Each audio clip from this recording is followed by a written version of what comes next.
C'est pas les études classiques qui forgent en vous l'esprit de leader. C'est pas la compétence qui forge en vous l'esprit de leader.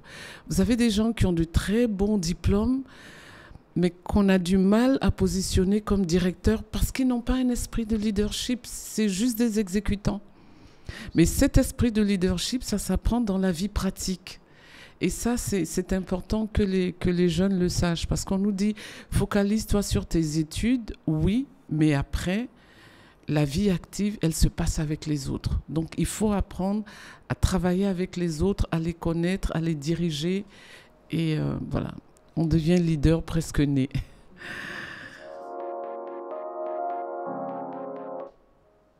Bonjour à tous et à toutes, bienvenue dans City Mag, le podcast qui donne la parole aux leaders d'opinion, qui transforment notre société. Et aujourd'hui, j'ai l'immense honneur d'accueillir une femme exceptionnelle, une femme que nous admirons tous et toutes car elle incarne le leadership africain féminin par excellence. Alors aujourd'hui, je reçois Madame Mariam Dao Gabala qui s'engage activement dans tout ce qui concerne le développement économique, l'autonomisation des femmes, la promotion de la paix et toutes ces activités et cet engagement prononcé sont une source d'inspiration pour nous. Elle a également exercé des rôles de direction et présidé plusieurs organisations influentes. Elle a été nommée sénatrice de la République de Côte d'Ivoire et également présidente du comité de normalisation de la Fédération ivoirienne de football. Bonjour Madame Mariam Dao Gabala et bienvenue dans City Mag. Bonjour Ami et merci de me recevoir. Je suis très très heureuse de vous avoir en notre compagnie parce que ça sera l'occasion de décortiquer votre parcours afin de partager avec ceux et celles qui nous suivent les moyens, les tips, les astuces afin de pouvoir mettre son savoir-faire, ses compétences et ses talents au service de la communauté. Merci. Mais je me soumets à l'exercice. Alors, tout de suite, il y a une question qui bout un petit peu à l'intérieur de nos esprits. Vous êtes issu d'une famille, on va dire, nombreuse. Oui. Et on aimerait savoir comment est-ce que ce format de famille a influencé la femme que vous êtes aujourd'hui. Alors, oui, je viens d'une famille nombreuse, mais étant l'aînée de cette famille nombreuse, disons que j'ai vu la famille s'agrandir. Oui. Mais en fait, ce qui m'a le plus marqué, c'est que je suis l'aînée de ma famille. Et en tant qu'aînée, le sens de la responsabilité est venu très tôt. Parce qu'on dit chez nous que quand l'aîné est bien, ceux et celles qui suivent seront aussi bien. Donc oui. L'aîné est un modèle. Tout à fait. Et je pense que ça m'a façonné et ça a façonné ma manière d'être. Oui. Le fait d'avoir une famille nombreuse aussi et de me sentir responsable des autres a fait que très vite, j'ai développé le sens du service. Oui. Et je me suis rendu compte que servir, c'est l'essence de la vie. Parce qu'on ne vit pas pour soi, tout seul. On ne peut pas vivre tout seul. Et puis mais voilà comment ça a commencé. Mais je voudrais dire que j'ai accepté mon rôle d'aîné parce que aujourd'hui, dans un monde qui est très individualisé et très individualiste, beaucoup de jeunes ou d'aînés ne veulent pas jouer ce rôle, cette responsabilité. Ils veulent vivre leur vie, etc. Et je dirais c'est dommage parce que dans la vie, si on veut avoir de l'impact, il faut bien qu'on soit modèle pour les autres. Joliment dit. Là, il y a tellement de conseils là, qui se sont rassemblés dans tout ce que vous venez de dire et on a hâte de dérouler les questions suivantes. Vous avez parlé du sens des responsabilités qui permet plus tard d'avoir donc un impact quand on veut avoir des postes de direction, par exemple. Il y a aussi... On va parler de votre parcours depuis le début. Vous avez parlé de votre enfance, mais il y a aussi le parcours scolaire qui accompagne. Vous avez été dans des écoles telles que l'ESCA, HEC Paris, HEC Montréal. Et on aimerait savoir comment est-ce que ce parcours, on va dire, à l'école, le parcours universitaire a aussi influencé votre sens du service. Alors, avant d'arriver à l'université, j'aimerais qu'on parle d'abord du lycée. Du lycée, très bien. Parce que le lycée nous permet d'avoir l'instruction, Oui. mais l'université aussi, pas l'université, le lycée nous socialise et est le premier espace à partir duquel on peut commencer à servir. D'accord. Quand j'étais au collège, déjà, j'ai été responsable des guides. C'est le volet féminin des scouts. D'accord. Et puis quand je suis arrivée au lycée Sainte-Marie, parce que j'aime être fière de dire que j'ai fait tout mon parcours en Côte d'Ivoire. Souvent, quand j'arrive dans des conférences internationales, on me demande « Vous venez de quelle université aux États-Unis ?» Et je leur dis « Je viens, moi, de l'université d'Abidjan et j'en suis très fière. » Ça veut dire que chez nous aussi, il peut sortir quelque chose de bon et quelque chose de beau. Donc au lycée, par exemple, en plus des études que je faisais, je me suis engagée déjà à servir les villages SOS, le village Marchou. Et je pense que c'est dans ce creuset-là qu'on apprend, en dehors du fait qu'on est focalisé sur les études, on apprend à être social. Oui. On apprend à vivre avec les autres. Et c'est dommage que les jeunes ne se rendent pas compte, parce que quand on recrute, on regarde le diplôme, mais on regarde d'abord la capacité de l'individu à travailler avec d'autres personnes. C'est très important. Et ça, on l'acquiert comment? On l'acquiert dans les mouvements que nous avons au lycée, avant même d'arriver à l'université. Et moi, ça m'a permis de forger un peu... je dirais ce sens du leadership que j'ai eu, à tel point que j'ai eu ma première décoration à l'âge de 26 ans. Wow. Dans le cadre de la santé, parce que j'ai travaillé pour le village Marchou. Et donc, même après, quand j'ai commencé à travailler, j'ai continué à travailler, par exemple, pour les villages de lépreux, etc. Mais ces activités vous donnent aussi le sens de la compassion, mais surtout, forge en vous cet esprit de leader. Ce n'est pas les études classiques qui forgent en vous l'esprit de leader. Ce n'est pas la compétence qui forge en vous l'esprit de leader. Oui. Vous avez des gens qui ont de très bons diplômes, mais qu'on a du mal à positionner comme directeur parce qu'ils n'ont pas un esprit de leadership. C'est juste des exécutants. Absolument. Mais cet esprit de leadership, ça s'apprend dans la vie pratique. Oui. Et ça, c'est important que les jeunes le sachent. Parce qu'on nous dit, focalise-toi sur tes études, oui, mais après, la vie active, elle se passe avec les autres. Donc, il faut apprendre à travailler avec les autres, à les connaître, à les diriger. Et voilà, on devient leader presque né. D'accord. Est-ce que ce sont des valeurs qui vous ont été aussi inculquées par les parents ? Bien sûr, parce que j'ai d'abord été l'aîné, donc c'était d'abord... il faut donner l'exemple aux autres. Bien sûr. Mais il y a aussi cette tolérance et cette capacité de résilience. Oui. Alors, c'est très simple. Cette capacité de résilience, aujourd'hui, ça peut créer un choc psychologique sur des enfants, etc. Mais je vous donne un exemple. J'étais toujours première de ma classe. Donc, c'était tellement ordinaire que j'avais pas... Bon, on ne me félicitait pas plus que ça. Oui. Je me rappelle la première fois où ma petite sœur était devenue 3e de sa classe. Ma mère est allée lui a acheté une robe, on l'a félicitée. Et j'étais tellement fâchée que, je ne sais pas, j'avais peut-être 10 ans ou 9 ans. J'ai dit, je fais la grève de la faim. Oh. Et j'ai dit à mon père, mais je comprends pas, moi je suis toujours première de ma classe, on ne me fait pas tant de trucs, et là ma sœur est 3e de sa classe, et c'est l'extraordinaire. Et mon père qui me dit comme ça, tu es première de la classe, c'est bien, et continue d'être première de la classe, parce que c'est pour cela que ta sœur a aussi pu faire le bon, et il faut qu'on l'encourage à être pareil. Maintenant, on ne se fasse jamais contre la nourriture, il faut que tu manges. Donc, je pense que c'est toute cette éducation qui vous permet de comprendre que quand il y a un plus faible que vous qui fait le pas, c'est bon de le reconnaître, sans pour autant en être offusqué. Waouh, une sacrée leçon.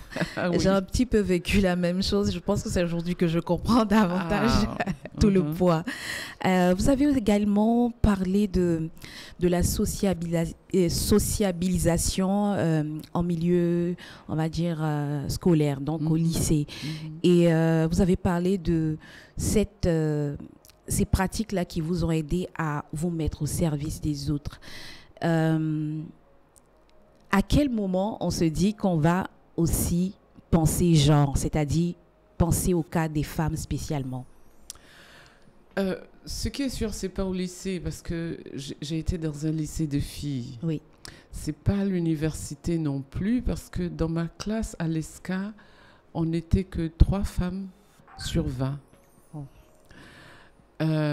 C'est quand j'ai commencé à travailler que j'ai commencé à me rendre compte que les femmes étaient quelque peu défavorisées. Donc, dans tout mon parcours, je ne l'ai pas trop senti. C'est quand j'ai commencé à travailler. Alors, je vais vous raconter une petite anecdote qui m'a aussi permis d'être réaliste, oui, et de comprendre qu'on ne peut pas faire le bonheur de quelqu'un contre lui ou sans lui. Nous étions allés à Dakar dans un séminaire de responsables des ressources humaines.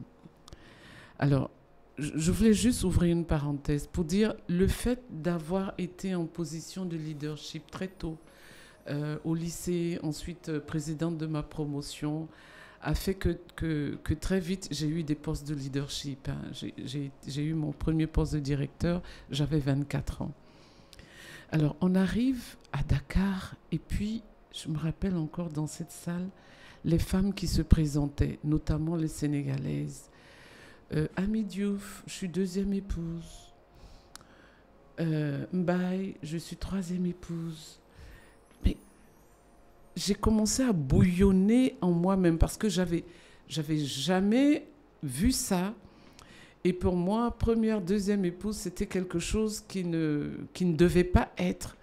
Mais je bouillonnais tellement en moi, je disais, mais ces femmes-là, il faut qu'on les libère. Donc, je pensais être la guerrière pour libérer. Je dis, mais non, mais il faut qu'on les libère, c'est pas normal qu'elles soient 2e et 3e épouse. Et puis, le BIT va me confier une mission qui va m'emmener à les rencontrer de plus près. Et là, je me rends compte que cette position de 2e, 3e épouse ou 1re épouse leur convenait très bien, que c'était un élément de leur culture et que sans cela, elles n'auraient pas non plus de, disons, position dans la vie et même dans les entreprises où elles étaient. Et elles le vivaient bien surtout. Il n'y en a pas qui ont dit on va se suicider ou tout ce que tu veux. Elles le vivaient très bien. Oui. Et là, je me suis assise et puis je me suis dit, mais qui es-tu pour venir libérer des personnes qui se sentent bien là où elles sont? Et là, j'ai commencé à mettre un bémol et à me dire, mais c'est vrai, je veux bien être une activiste féministe, mais je dois respecter aussi le bien-être des femmes telles qu'elles sont.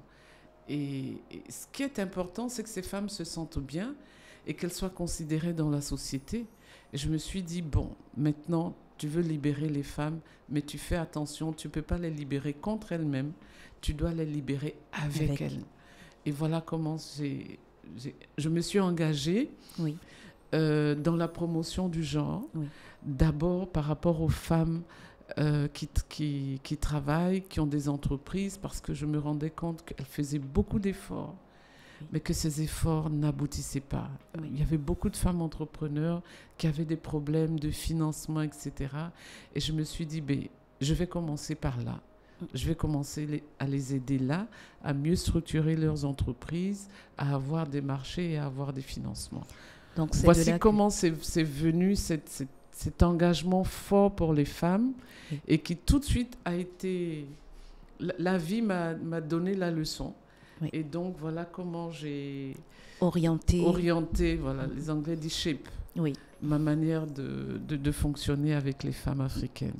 D'accord, c'est bien noté. Là, on a compris les leçons essentielles. On ne peut pas libérer ou sauver quelqu'un contre lui-même. Oui. Très important. Alors, donc, engagement pour l'autonomisation de la femme, surtout financière. Pourquoi financière essentiellement? Parce que vous savez que les femmes constituent 70% des personnes les plus pauvres. Parce que de par leurs conditions, et notamment en milieu rural, de par leurs conditions, elles ont des activités qui ne sont pas reconnues ou qui ne sont pas rémunérées. Oui. Vous prenez une maman qui est ménagère, elle travaille, mais elle n'est pas rémunérée, son travail n'est pas reconnu. Vous prenez une femme en milieu rural, elle travaille dans la plantation de son mari, mais elle n'est pas rémunérée comme on rémunère les manœuvres. Oui. Et à la fin, elle n'a pas droit à l'héritage. Et donc, il fallait faire quelque chose pour cela. Il fallait aider les femmes à pouvoir se prendre en charge. Vous ne pouvez pas comprendre la douleur d'une femme. Quand elle est malade, il faut qu'elle aille demander à son époux de l'argent pour aller se soigner. Quand elle a ses périodes, il faut qu'elle aille demander à son époux de l'argent pour le faire. Parfois, c'est avilissant.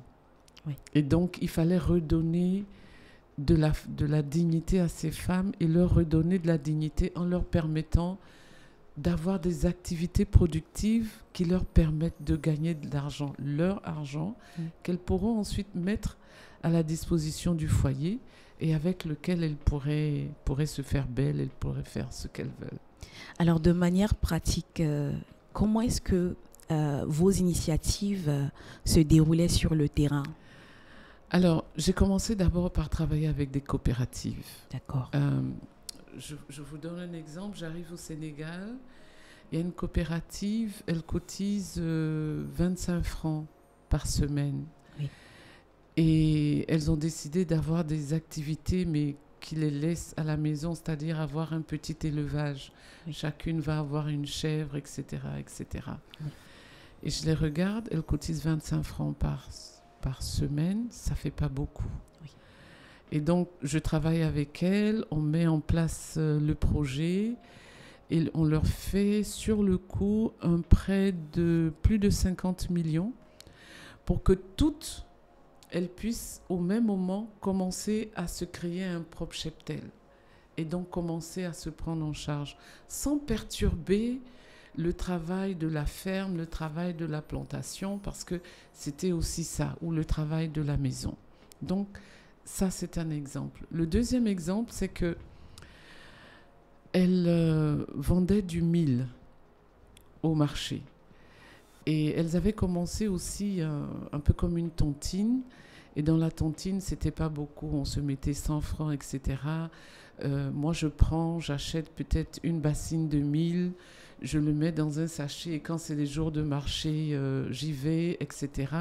Il fallait accélérer le rythme parce que ce n'était pas suffisant.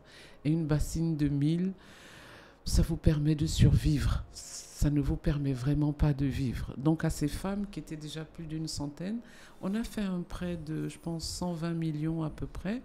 Et ça a bien marché parce que chaque semaine, elles devaient rembourser et chaque semaine, c'était l'occasion pour elles de se réunir, de résoudre leurs petits problèmes et de rembourser. Alors, vous savez, quand les femmes tiennent à un projet, c'est la plus grande confiance que vous pouvez avoir. Alors, je vais, cet exemple aussi, c'est au Sénégal, je repars en mission là-bas et puis je pose la question lors d'une réunion, qui parmi vous, parce que vraiment les taux de remboursement, c'était 98%, 99%, 100%. Et donc je pose la question, qui parmi vous a déjà eu des difficultés? Et je vois une dame d'un certain âge qui lève la main, qui parle, bon, elle parle en wolof, on me traduit. Elle dit, moi j'ai eu des difficultés. J'ai dit, ah bon, comment? Elle dit, elle n'avait pas compris le sens de l'argent. Quand elle a pris son tour, elle a utilisé son argent pour marier sa fille. Donc l'argent n'était pas productif. Oui. Elle dit la première semaine, elle n'est pas venue à la réunion. Donc on a envoyé la trésorière la voir. Elle dit non, la semaine prochaine, je vais venir à la réunion. La semaine d'après, elle n'est pas venue à la réunion parce elle pouvait pas rembourser. Oui. On lui a envoyé 3 femmes pour aller lui dire ah Ndeye, on ne comprend pas, ça fait 2 semaines, tu ne viens pas à la réunion, tu n'as pas remboursé, qu'est-ce qui se passe? On est venu voir si tu n'es pas malade et tout ça. Elle dit non, ça va, je ne suis pas malade, la semaine prochaine je viens. La semaine prochaine, c'est toute la communauté qui s'est déplacée chez elle. Et quand son mari a vu ça, il a dit c'est pas bon. Il l'a aidé à payer. C'était pas des choses très importantes, ça devait être quelque chose comme 30 000 francs. Mais toute la communauté est venue, pression douce et forte. Et le mari s'est rendu compte, il a remboursé. Et quand on lui a demandé qu'est-ce qui s'est passé, elle dit au lieu d'acheter du mil ou du riz pour vendre, j'ai utilisé ça pour marier ma fille. Et donc, la leçon pour elle, c'est que quand on te prête de l'argent, il faut faire travailler l'argent. Mais c'est ça, elle a compris le sens de l'argent. Il faut faire travailler l'argent, il ne faut pas le consommer. Donc ça, c'est un peu un conseil que je donne aux femmes. Il y a plusieurs types d'argent. Il y a l'argent pour investir, mais tout argent doit travailler. Sauf si vous avez un bénéfice que vous voulez l'utiliser pour vous faire plaisir, faites-vous plaisir avec. Mais ne confondez pas les choses. Si vous avez de l'argent, vous devez avoir un projet productif qui va produire plus d'argent, qui va vous permettre de rembourser et d'avoir un bénéfice. Et ça, cette leçon, on ne l'a tirée pas en ville, on l'a tirée au village. Et je vous dis, les projets qu'on réalise dans les villages sont les meilleurs projets parce que vous voyez la croissance de ces femmes, vous voyez leur joie quand elles réussissent à rembourser et c'est toute une leçon de vie. Bien sûr. C'est vraiment toute une leçon de vie. Et la confiance n'est pas dans votre niveau d'études, la confiance est dans votre capacité à tenir vos engagements. Oui. Voilà. C'est un bel exemple qui va nous permettre d'introduire la question suivante. Est-ce que dans votre expérience, avec tous les exemples que vous avez cités, vous avez remarqué des qualités de leadership parmi les femmes? Oui, elles ont d'énormes capacités. D'abord, elles sont très pragmatiques. Et ça, vous savez, les hommes rêvent grand. Mais le premier pas pour y arriver, ils ont du mal à le faire parce qu'ils veulent tout grand, tout de suite et maintenant. Oui. Les femmes sont capables de commencer petit et de construire leur croissance. Vous voyez? Donc, elles sont capables de commencer par 25 francs, et puis d'arriver à des prêts de centaines de millions et de bien riches. Donc, il y a vraiment cet esprit pragmatique, cet esprit de faire les premiers pas. Selon vous, moi j'aimerais revenir sur le côté pragmatique. Selon vous, qu'est-ce qui les prédispose à ça? Mais je pense par rapport à leur vie de tous les jours. Oui. Quand vous devez prendre soin d'une famille, quand vous devez vous organiser, vous êtes obligé d'avoir une vie très réglée. Vous savez quel est le premier pas que vous devez faire, quel est le second pas que vous devez faire. Les hommes partent à la chasse. Je veux dire, ils partent chercher de l'argent. Donc, ils s'en vont, ils voient l'objectif. Mais comment le faire, comment démarrer, ils ne peuvent pas. Et puis, entre nous, Dieu nous a donné des talents différents, Oui. des aptitudes différentes. Oui. Et cette aptitude d'être pragmatique, il l'a donnée aux femmes. En plus, elles sont persévérantes. Elles croient dans ce qu'elles font. Et c'est pour ça que quand on a des coopératives de femmes ou des groupes de femmes, ça tient. Malgré les chamailleries à l'intérieur, quand la confiance règne dans le groupe, vous êtes sûr que ces femmes vont aller loin. Et ce que j'ai beaucoup apprécié, elles ont des capacités de leadership, même en étant illettrées. Elles ont cette capacité de rassembler, cette capacité de motiver. Parfois, on se demande comment est-ce qu'elles font. Nos compagnes sont remplies de femmes leaders. C'est à nous de les détecter et de leur permettre d'exprimer ce leadership. Mais déjà, en tenant une maison, une grande famille, si on n'est pas leader pour faire ça, je ne sais pas comment on doit nous appeler. Oh, ben, c'est sûr. Donc, je dirais en fait que c'est dans le rappel de ce qu'elles font déjà au quotidien et leur demander d'appliquer juste ça à un autre domaine pour pouvoir être autonome. Alors, une autre question concernant votre parcours. C'est vrai que vous avez incité sur le fait que ce qu'on apprend à l'école n'est pas forcément ce qui nous permet d'être des leaders, mais comment votre formation vous aide au quotidien à avoir les stratégies et aussi le planning, le fonctionnement pour pouvoir aider ces communautés. D'accord. Le planning et le fonctionnement, je dirais ça, c'est la pratique de la vie. Oui. Moi, j'ai fait des études en finance.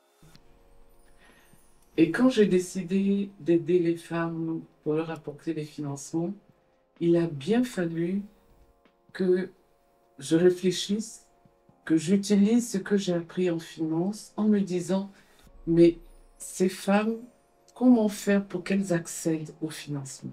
Oui. C'est une question que j'ai dû me poser. Pourquoi? Parce que les critères de financement ou d'accessibilité au financement étaient trop élevés pour les femmes.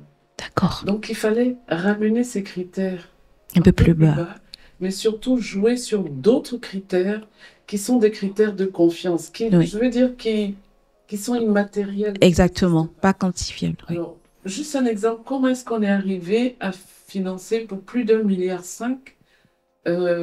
le marché Cocovico, qui était géré par une femme qui était arrivée simplement au niveau CM2. Mais en regardant sa capacité de gestion, sa connaissance du marché. Alors, qu'est-ce que j'ai fait? Je lui ai dit, écoute, moi, je te fais confiance. Je sais que ce projet va marcher, mais il faut qu'on applique un certain nombre de règles. Oui. Donc, on a commencé par prendre un cabinet qui a refait leurs états financiers, etc., pour me prouver, chiffrer, oui, qu'elles étaient capables de pouvoir rembourser. Oui. Mais après, je me suis dit, mais un prêt d'1,5 milliard, elles ne peuvent pas envoyer l'apport personnel. C'est un marché. Dans le marché, en Europe, quand vous voulez construire un building, vous avez le financement. Les gens achètent même, donnent leur part avant que le building ne soit construit. Ici, il fallait construire le marché Oui. pour donner confiance aux femmes avant qu'elles ne commencent à payer les pas de porte, etc. Oui. Et ça, il a fallu le négocier avec les financiers, Oui. de dire, il faut que nous inversions les choses. Il faut que nous arrivions à construire le marché. Leur bonne foi, elles vont vous le montrer en cotisant petit à petit pour leur pas de porte. Donc, ce n'est pas quelque chose qui va être porté, qui va être fait directement. Et deuxièmement, permettez aussi qu'on inverse le tableau de remboursement. De telle sorte que le pic du remboursement arrive au moment où le marché est totalement plat. Mais c'était nouveau. Les financiers devaient avoir confiance. C'était quelque chose qui n'avait jamais été fait. Et il a fallu que le conseil d'administration me suive. Je me rappelle encore, il y a un Autrichien qui me disait, mais Marianne, tu as bien fait des études de finance. Est-ce que tu penses que ce projet va marcher? Je pense que c'est de l'argent qu'on va jeter à l'eau. Et je lui ai simplement dit, ces femmes sont dignes de confiance. Et comme on dit, je mets mon nom en garant. En garantie, je veux dire, parce que je sais que ça va marcher et je sais que j'ai construit cette confiance avec les femmes. Bien sûr. Et ça marchait. Et le jour où on inaugurait ce marché, je me rappelle le directeur qui disait, mais si on a été créé, c'est pour pouvoir financer des projets comme ça.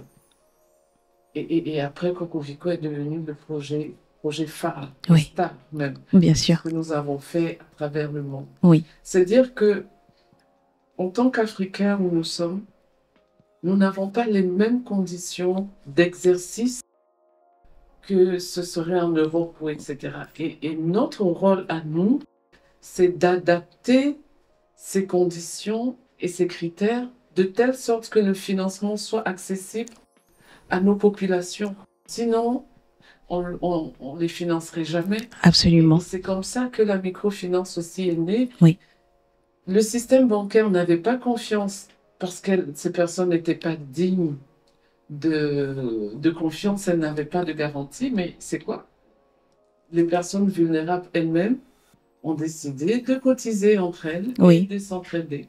Voilà comment l'entraide est née aussi. Donc, tout ce qu'on nous demande, et je le dis souvent aux jeunes, hein, parfois ça peut sembler sortir du cadre. Je dis, quel que soit le diplôme que vous avez, le jour où vous avez eu votre diplôme, il ne sert plus à rien. Wow. Le jour où vous avez eu votre BPC, il ne sert plus à rien. Le jour où vous avez eu votre bac, il ne sert plus à rien. Le jour où vous avez eu votre diplôme universitaire, il ne sert plus à rien. Pourquoi? Parce qu'une fois que vous l'avez eu, ceux qui vont vous recruter ne regardent pas votre diplôme, mais vont regarder votre capacité à utiliser les compétences que vous avez acquises pour les mettre au service de l'entreprise. Tout à fait. Si vous n'avez pas compris ça, ce n'est pas votre diplôme qu'on achète. Hein. Le diplôme permet de savoir quel est votre niveau de réflexion et quel est votre niveau d'apport. La preuve, on peut ne pas avoir de diplôme et exceller.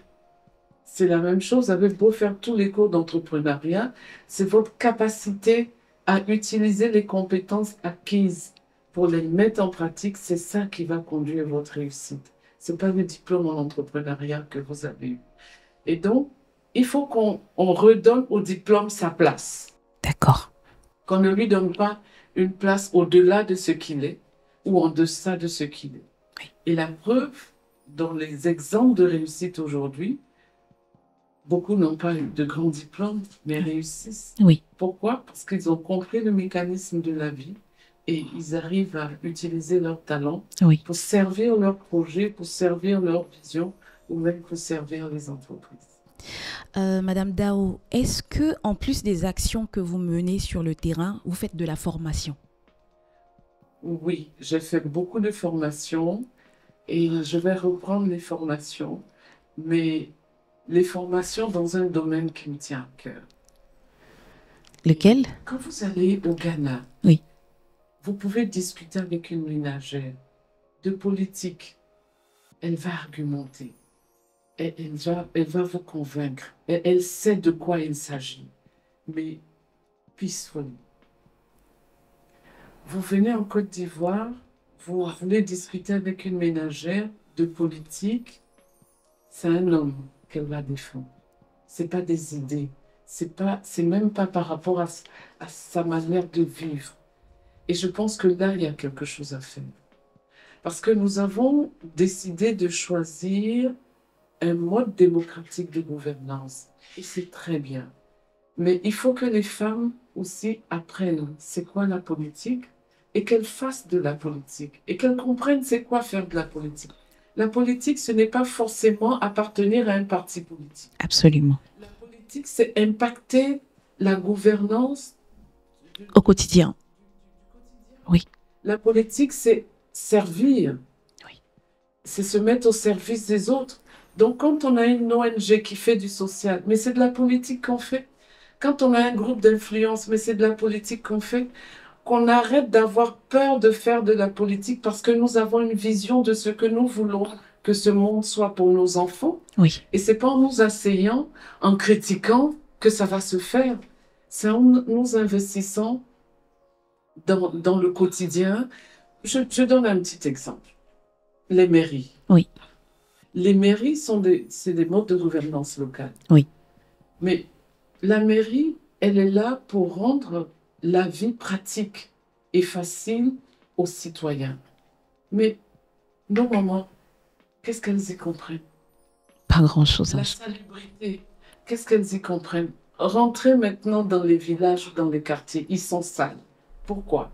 Parce qu'on attend que le maire, il vienne ramasser les ordures. Oui, bon Dieu, quand on est malade, c'est pas le maire qui va payer nos ordonnances. C'est sûr. Donc, apprendre déjà à rendre son environnement propre pour la santé de ses enfants, c'est important, avant que le maire ne vienne récupérer les ordures. Il y a des choses simples qu'on peut faire pour améliorer notre cadre de vie. Oui. Et vivre en démocratie, c'est pas attendre que l'État fasse tout. Oui. La manière dont nous nourrissons nos enfants, oui. c'est de la santé. On construit leur santé. Bien sûr. Donc, plus on apprend à mieux nourrir nos enfants, plus on construit leur santé future. Mais ça, il faut que les femmes et les hommes en prennent conscience. Vous comprenez? Oui. Donc voilà, ça va être dans l'entrepreneuriat et dans la politique. D'accord. Et puis à travers mes conférences aussi, bon, je partage mon expérience Oui. et j'aide les hommes et les femmes à se prendre en charge. Vous avez parlé de politique tout à l'heure. Et c'est le bon, on va dire, le bon créneau pour aborder votre vie politique strictement dans le sens strict du terme, c'est-à-dire comment est-ce qu'on se retrouve sénatrice dans la République de Côte d'Ivoire? Alors, je pense que moi, j'ai été nommée sénatrice. Oui. J'aurais pu briguer le poste, mais j'ai été nommée sénatrice parce que je n'appartiens pas à la partie politique. Et je pense que ce sont mes actions sur le terrain en faveur des femmes qui ont parlé pour moi, pour que je puisse, au niveau du Sénat, faire profiter à la Côte d'Ivoire de cette expérience. Oui. Et en cela, je remercie le président de la République qui a accepté, parce qu'on est dans un pays où il faut appartenir à un parti politique Oui. pour pouvoir avancer. Oui. Et là, je n'appartiens pas à un parti politique et c'est mon expérience Oui. Qui a besoin d'être valorisée et qui est valorisée à travers le Sénat. C'est un bel exemple dans la mesure où c'est une exception, certes, mais c'est aussi un message pour les hommes et les femmes également, afin de dire aux gens que ce que vous faites sur le terrain peut vous servir à n'importe quel niveau de votre avancement. Et peut vous servir aussi au niveau, parce que le poste de sénateur, je ne le vois pas pour moi. Oui. Je le vois comme un signal aux personnes de la société civile, en disant c'est bien, vous travaillez sur le terrain, c'est bien, mais maintenant, si vous voulez avoir un impact direct au niveau national, il faut peut-être viser des postes. Exactement. Donc, c'est de dire aux gens de la société civile, on fait de la politique au niveau local, maintenant, il faut que notre expérience profite au niveau national. Donc, Oui. c'est aussi une possibilité je veux dire, d'y arriver. Donc, je ne le vois pas comme quelque chose de personnel, je le vois comme une opportunité d'apporter mon expérience à ce niveau-là. Parce que Oui. vous savez, quand vous êtes dans la société civile et quand vous êtes sénateur ou parlementaire, vous voyez les choses différemment. Hein. Ah oui. Et ça vous permet de voir les erreurs que vous faites en tant que société civile et peut-être comment pousser, valoriser et porter un peu plus la voix de la société civile. Parce que souvent, la voix de la société civile n'est pas audible. D'accord. Vous savez pourquoi? Le politique ne réagit que par la pression. Et ça, il a fallu que j'arrive à ce niveau pour le comprendre. Oui. Tant que vous travaillez sur le terrain, là, c'est bien. Mais si vous ne faites pas pression pour que des lois soient prises ou quelque chose aille mieux, Oui. mais ça va rester parce que tout le monde va se satisfaire de ce que Oui. vous travaillez sur le terrain, vous soulagez. Oui. C'est une belle leçon que j'ai apprise. Et ça, c'est important pour relever un peu le travail de tout ce qui se fait au niveau de la société. Quels sont les défis auxquels vous avez dû faire face dans votre parcours? Le premier défi, c'est ma jeunesse. Oh. On dit souvent que l'avenir appartient aux jeunes, mais je dis la jeunesse, c'est notre présent. C'est ma jeunesse. J'ai eu des postes de responsabilité très tôt. Oui. Et beaucoup n'ont pas accepté. Je me rappelle que j'avais un collègue qui me disait « Mais comment tu peux me refuser de payer ceci, ma dernière fille à ton âge ?» Et j'ai simplement répondu « C'est pas ta dernière fille qui a ma place. » Oh. Après ça, j'ai rendu ma démission. Le directeur m'a appelé, il me dit « Oh, douce, il faut que tu apprennes à être résiliente. » Ce type de remarques, tu en auras beaucoup. Mais ce n'est pas ton directeur ou ton supérieur hiérarchique qui doit te défendre. Tu dois apprendre à te défendre et tu dois être résiliente. Et ça a été la meilleure leçon que j'ai apprise. Parce qu'on a toujours l'impression que c'est celui qui est au-dessus qui doit nous protéger. Oui. Mais parfois, il faut apprendre à se protéger soi-même. Et ma jeunesse m'a joué aussi un tour parce que je raconte toujours, la Banque mondiale me confie une mission à 26 ans de relever 8 institutions de formation à travers l'Afrique. Et je devais faire une étude pour ça. Et je débarque au Burkina Faso avec un Burundais qui avait la quarantaine. Je devais avoir 26 ans, mais j'étais chef de mission. Oui. Et j'arrive, et donc c'est un questionnaire, je pose des questions. Et ce monsieur ne me regarde pas dans les yeux. Quand je lui pose des questions, il regarde Niabouré Roy, c'était son nom, Oui. et il lui répond. Comme ça, jusqu'à la fin de l'interview. J'ai été choquée. J'ai été meurtrie.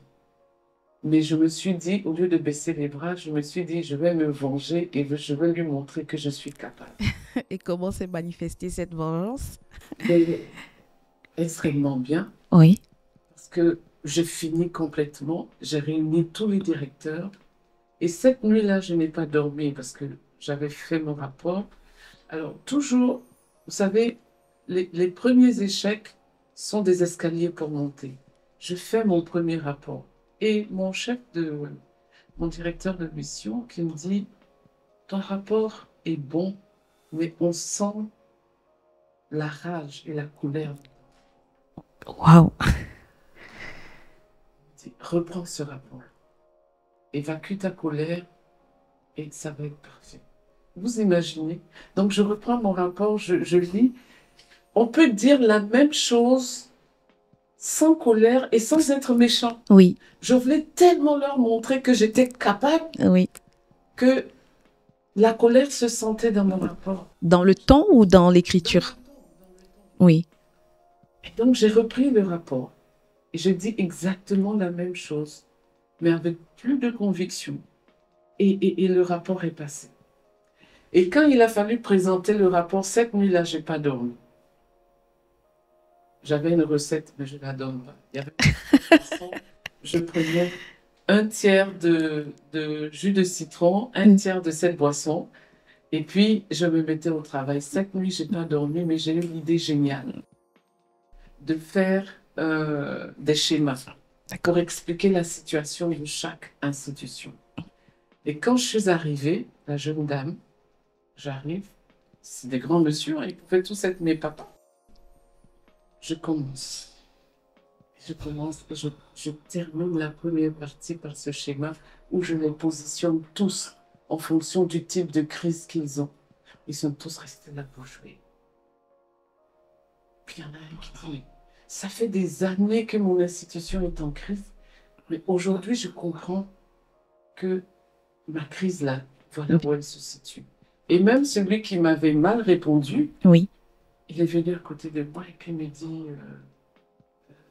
vraiment, je vous remercie parce que vous m'avez ouvert les yeux sur le problème que je rencontrais dans mon institution. Et je lui ai dit tout simplement, ce n'est que le début. Parce qu'on était au premier jour. Oh là là. C'était un peu ma petite vengeance. Mais pour dire que quand on a des obstacles dans la vie, il faut les utiliser comme carburant pour faire mieux. Mais sans colère et sans haine. Et c'est comme ça d'ailleurs qu'on est audible. Parce que si votre colère se lit dans votre ton, dans votre manière de parler, les gens ne vous écoutent plus. Tout à fait. Ils sont braqués. Exactement.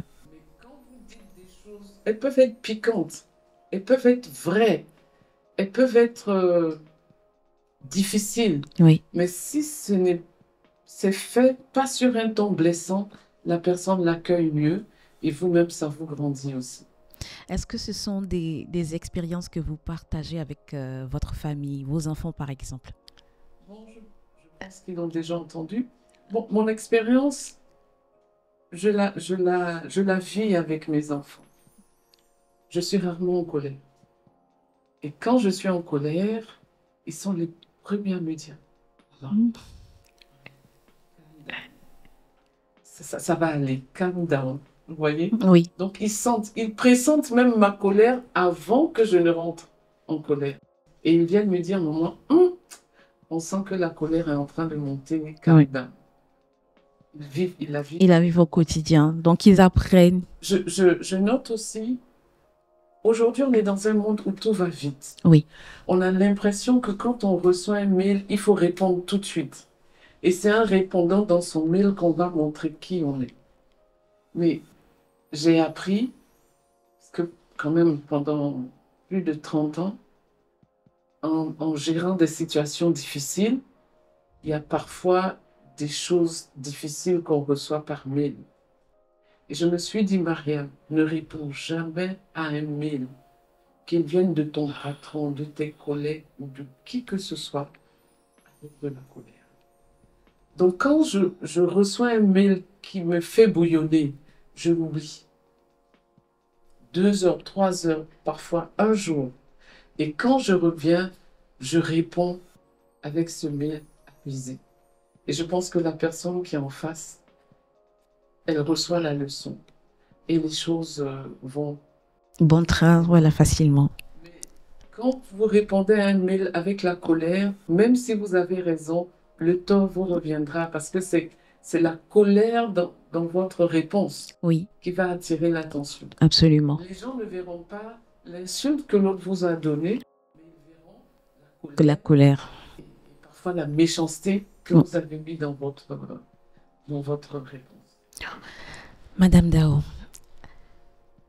tellement inspirant tous les échanges que nous avons, mais on est encore curieux de savoir certaines choses. C'est-à-dire, est-ce que votre expérience avec les femmes vous a permis de déterminer, selon vous, des qualités essentielles qu'il faut avoir pour être un bon leader? Alors, je voudrais partager avec vous ce que je pense être essentiel quand on veut aider les femmes. Oui. Je dis au début, il ne faut pas aider les femmes contre elles-mêmes et il ne faut pas non plus les mettre dans des situations qu'elles auront du mal à gérer quand on n'est pas là. Oui. On parle beaucoup d'autonomisation de la femme. C'est bien et c'est nécessaire. Mais je pense que en même temps qu'on parle d'autonomisation de la femme, il faut qu'on apprenne ou on aide la femme à gérer sa présence et son évolution, je veux dire, dans son foyer. Beaucoup de choses que j'ai notées, c'est que plus on parle d'autonomisation de la femme, on a des femmes qui sont maintenant autonomes et tout, et qui oublient ou qui ne mettent plus en priorité leur famille, ni leurs enfants, mais ça a un impact incroyable sur la société. Donc, c'est apprendre aux femmes non seulement à être autonomes, mais à être équilibrées. Oui. Parce que quand on a fini, on est parti. Oui. Qui va les aider à gérer si on ne leur a pas donné les moyens de le faire? Si on ne leur a pas dit qu'un couple, c'est un moyen c'est un espace de communion, mais pas un espace de compétition. Que l'éducation des enfants, il importe pour la maman, pour le papa, mais dans l'état actuel, en tant que maman, surtout quand ils sont en bas âge, c'est à nous de le faire. Mais je veux dire, il faut le faire. Avant, quand il y avait le début des institutions de microfinance, les femmes se regroupaient, elles parlaient de leurs challenges et elles s'entraidaient. Maintenant, on a chacune son crédit, on a chacune ses activités et il n'y a plus cette entraide-là. Donc, c'est très important, surtout quand on arrive dans les villages et qu'on parle aux femmes. Il faut regarder leur environnement et il faut les aider aussi à gérer l'espace dans lequel elles sont avant de partir. Donc, aider les femmes à être bien là où elles sont et à accroître leurs revenus. Je pense que ça, accroître leurs revenus seulement ne suffit pas. Il faut les aider à être bien là où elles sont et à assumer, je veux dire, leurs responsabilités telles qu'elles sont. Sinon, c'est la société qu'on essaie de déséquilibrer. Oui. L'exemple est encore plus patent. Vous prenez les femmes du marché. J'ai beaucoup travaillé avec elles, partout, en Côte d'Ivoire, au Sénégal, au Mali. Vous savez, ces femmes-là se lèvent à 6 heures du matin, avant même. Elles doivent être au marché de Gros vers 5 heures du matin. Oui. Elles vont sur le terrain, elles vendent. elles reviennent très tard le soir. Leurs enfants, qui les éduquent? Question. Vous leur demandez, elles vous disent, oui, ils vont à l'école, j'ai pris un répétiteur. Mais en fait, elles n'aident pas leurs enfants à être autonomes parce que le répétiteur, c'est comme une béquille que tu donnes à ton enfant qui n'a pas besoin de béquille, donc il n'apprend pas à marcher tout seul. Et pourtant, je veux dire, il y a tellement de choses. C'est bien, il faut qu'on gagne de l'argent, mais il faut qu'on apprenne aussi à gérer notre cadre de vie. Et ça, avec l'évolution, c'est des choses qu'il faut apprendre. Je suis désolée. Et il faut ouvrir l'esprit. Malheureusement, elles veulent copier celles qui sont à cocodie, etc. Les répétiteurs, c'est des béquilles pour les enfants. Après, ils arrivent au collège, ils s'en sortent pas. Et arrivés à l'université, ils ne peuvent pas apprendre à travailler tout Tout seul, oui. Nous sommes ce que nous sommes parce que nous avons eu un sens de la responsabilité très tôt. Et ce sens de la responsabilité, nous devons continuer à le donner à nos enfants, à le donner à notre entourage pour que demain, ils soient capables de se prendre en charge eux-mêmes. Donc, les Anglais disent il faut du awareness. En même temps qu'on fait l'autonomisation, il faut permettre aux femmes de prendre conscience que pour avoir un équilibre, il y a l'autonomisation, mais il y a d'autres aspects de sa vie à gérer. De manière pratique, ça se traduit comment? Des groupes de parole ou bien des entretiens? Même pour les institutions qui font du crédit maintenant, regrouper les femmes pour avoir des moments d'information ou de formation. Avant, ça se faisait. Maintenant, pour la rentabilité de ces institutions, on va juste leur apprendre à rembourser. Mais ça ne suffit pas. Oui. Et concernant le remboursement, est-ce que les femmes n'ont pas peur parfois de prendre des crédits, par exemple? Non, je pense qu'elles comprennent que le crédit est un levier, mais les femmes ont peur qu'on gâte leur nom. C'est pour ça qu'elles remboursent. Ok. Les femmes n'aiment pas la honte. Donc elles tiennent quand même à la réputation. Parce que pour une femme, ta réputation est aussi importante que ton intimité. Donc, tu n'as pas envie que ce soit divulgué, tu n'as pas envie. Une petite anecdote. Beaucoup de femmes qui ont travaillé dans la finance et qui se retrouvent en prison, c'est parce que derrière, il y a eu un homme pour lui dire, faut prendre, et puis après, je vais rembourser. Et puis, le remboursement n'est jamais. Oh. Elles se retrouvent en prison. Oui. Oui, mais bon, on a fini par comprendre. Et ça, c'est vraiment une expérience dans le monde de la finance. De la même manière, quand elle ne rembourse pas, il a fallu protéger les femmes pour ça. Oui. Elle prend un crédit, l'homme est derrière, il voit le crédit, il dit « oui, ma part ». Mais le crédit a été calculé pour que ce soit productif. Oui. Donc finalement, quand elles finissent par divertir une partie de l'argent, elles n'arrivent plus à rembourser. Absolument. Et quand on leur pose la question, c'est « oui, mon mari m'a demandé de lui prêter un peu de ce que j'ai ». Oui. Donc on est obligé de les protéger contre cela. Et parfois, les institutions vont acheter la marchandise pour les femmes parce que là, il n'y a pas quelque chose il n'y a pas d'argent à donner, tout à fait. À donner. Et c'est tout ça que je dis, il faut regarder l'environnement et aider les femmes à réussir son autonomisation sans briser, je dirais, l'harmonie, vous voyez. Familiale, exactement. Madame Dao, vous êtes une femme qu'on connaît de nom, mais assez effacée. Comment arrivez-vous avec votre discrétion à réellement impacter? Parce que on sait que votre expérience et votre parcours vous a permis d'être à de nombreux postes de responsabilité, y compris le Sénat. Comment est-ce que vous arrivez quand même à rester à la fois discrète, mais aussi impactée? Parce qu'aujourd'hui, on a l'ère des réseaux sociaux où les personnes impactantes ont besoin parfois de communiquer sur ce qu'elles font pour avoir un peu de crédit auprès des communautés et des populations. Comment vous y arrivez? C'est une question. Je ne sais pas comment répondre, mais je dirais que chaque fois que j'ai eu à agir, j'ai agi avec sincérité et j'ai agi pour l'intérêt de ceux pour qui je suis venue. Et je pense que c'est peut-être comme ça que la notoriété est partie. Je pense que les gens vous écoutent parce que vous êtes sincère. Les gens vous écoutent parce que ils voient en vous quelqu'un qui pratique ce qu'il dit. Oui. Je pense que ça, c'est la vérité. Vous avez beau raconter tout ce que vous voulez dans les réseaux sociaux, c'est la sincérité. Qu'on retient. Et l'harmonie de ce que vous dites avec vous-même, je pense que c'est ça qui impacte. Donc, je pense que c'est plus le message que je donne qui impacte plutôt que la visibilité dans les réseaux sociaux. Oui. Je pense qu'on a la réponse. Il y a aussi une curiosité, moi, qui est peut-être personnelle, mais je pense que beaucoup de personnes partagent. C'est que vous vous êtes retrouvé à un moment donné dans un milieu très masculin, la Fédération ivoirienne de football.